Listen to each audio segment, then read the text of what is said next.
Hello everybody! I'm back! I am back for now. Tinatanong nyo kung bakit di ako nag-vlog? Ewan ko rin. Tsaka busy sa work, busy sa processing, busy sa lahat ng bagay. And then, may photography pa ako, and then I'm studying a lot of stuff, ganyan. For today's video, i-update ko lang kayo kung anong mga nangyaring ganap. Ano ba? Tama ba? Ang anong nangyaring ganap sa buhay ko nung the past few months na hindi ako nag-vlog. Anyway, still the same. Dito pa rin tayo sa Australia. Nandito pa rin kami sa apartment doon sa last vlog. Same apartment pa rin. A lot of improvements. And kung nakita nyo, meron na kaming pusa. With plenty of plants as well. Medyo naka-establish na kami ng konti ng mga gamit namin. But all throughout, we're good. We're good, man. Main na gagawin natin dito sa video na to is i-share ko lang kung anong mga gamit ko na madalas kong dinadala sa work. I have it here.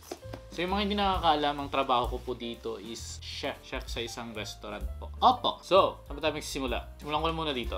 Habang nagaganto tayo, sinishare ko ang mga nangyari.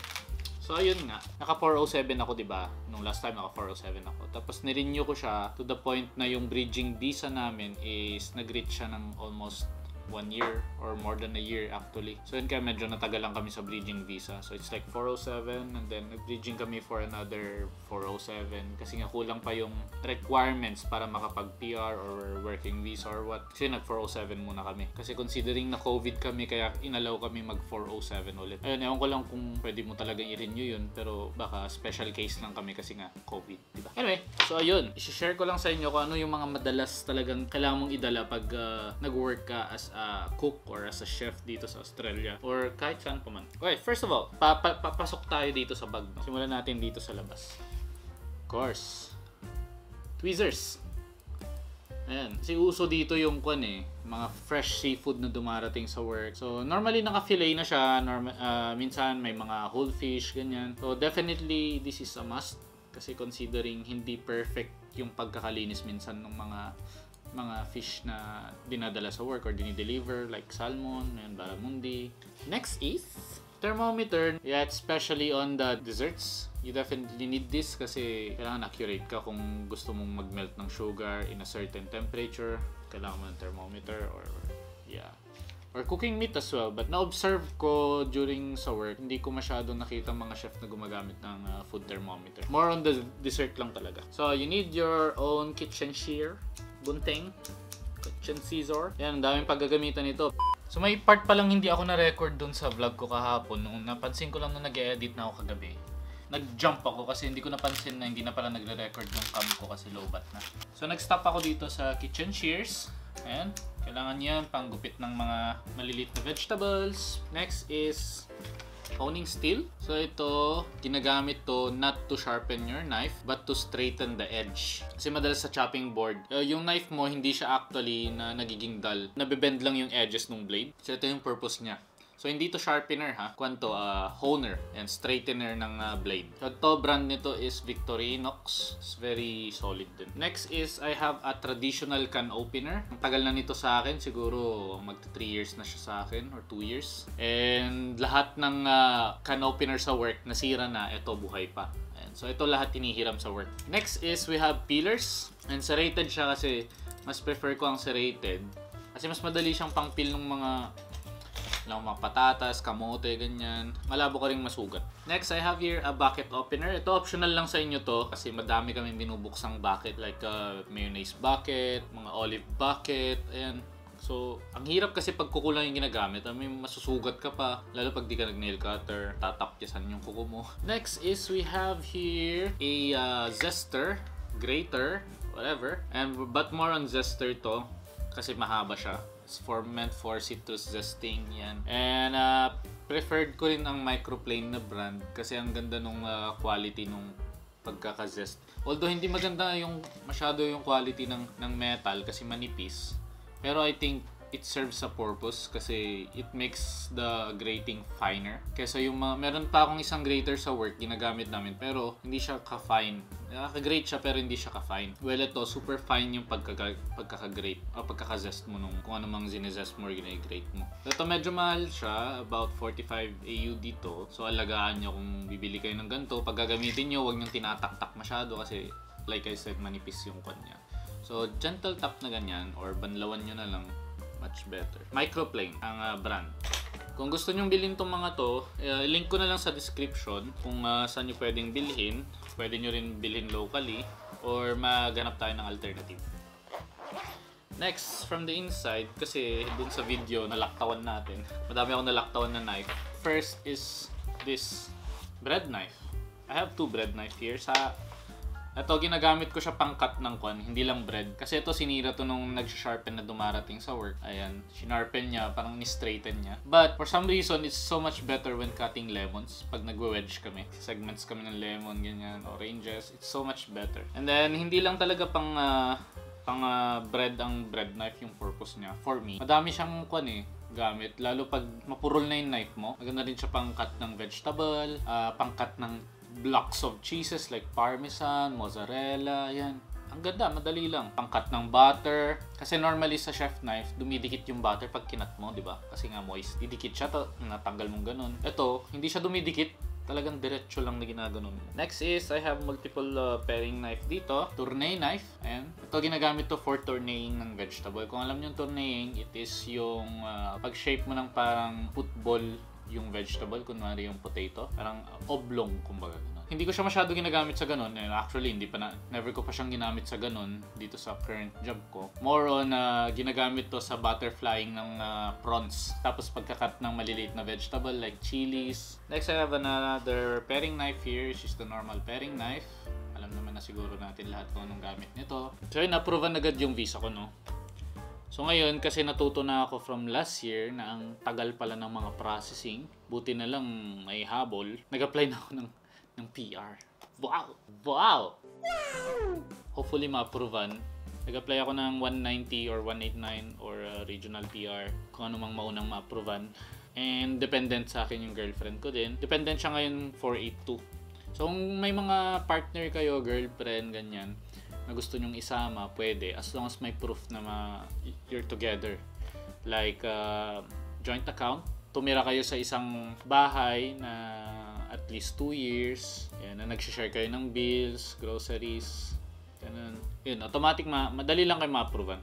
Pag wala, medyo mahirap. Kailangan nyo talagang i-prove Mga requirements dito sa 482 na nung nag-apply ako is kailangan mo payslips from your previous employment, reference letter, employment contract, English test, at least competent sa pag-PTE yung kinuha nyo. Pag IELTS naman at least 6 or 7. Skill assessment din yun. Sobrang importante pag nag-apply kayo ng PR.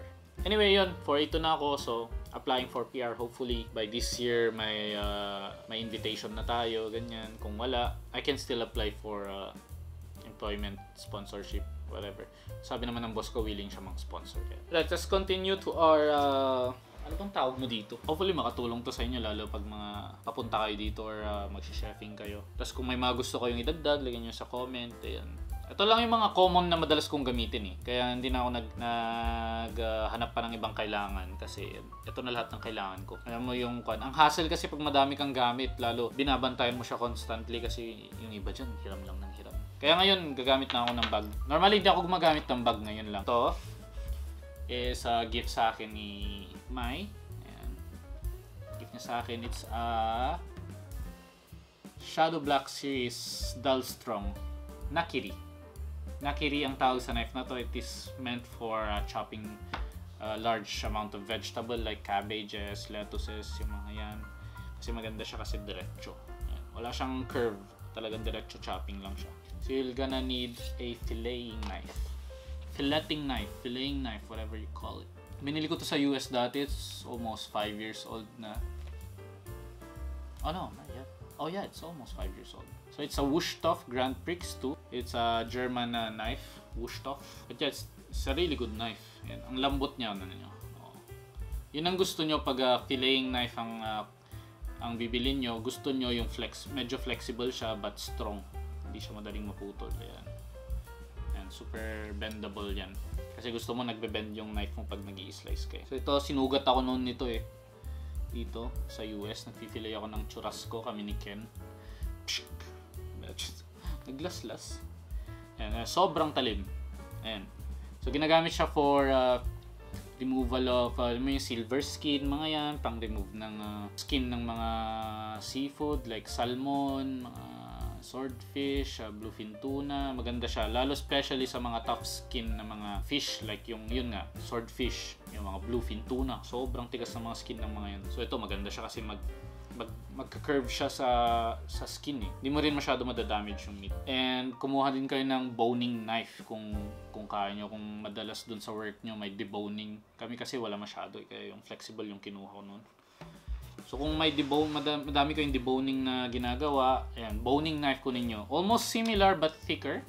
Hindi siya madali mabend kasi it's meant to remove the bone. So lastly, we have our good old universal chef knife, and brand nito is Victorinox. It's not really parang super grinding knife. Very common siya dito, I think, but it is very durable. Ayan, madami rin silang mga type ng Victorinox knives, meron silang paring knife, mga peeler, ganyan. But I think this is about 13 inches or 10 inches, I don't know. But if you can get the longer, kunin nyo yun kasi dito madami kang chopping na gagawin eh. Pag nag-work ka sa kitchen like parsley, mga dill, mga herbs, daming chopping. Pag maiksi yung knife mo, mahihirapan ka. Pero pag mahaba yung knife mo, easy. I think yung isang Victorinox na knife na nakita ko, kasing haba nitong ito. Ganyan. Siguro, yan. Ganyan. And it's not too expensive as well, considering the quality. I think this one is about $90 or $100.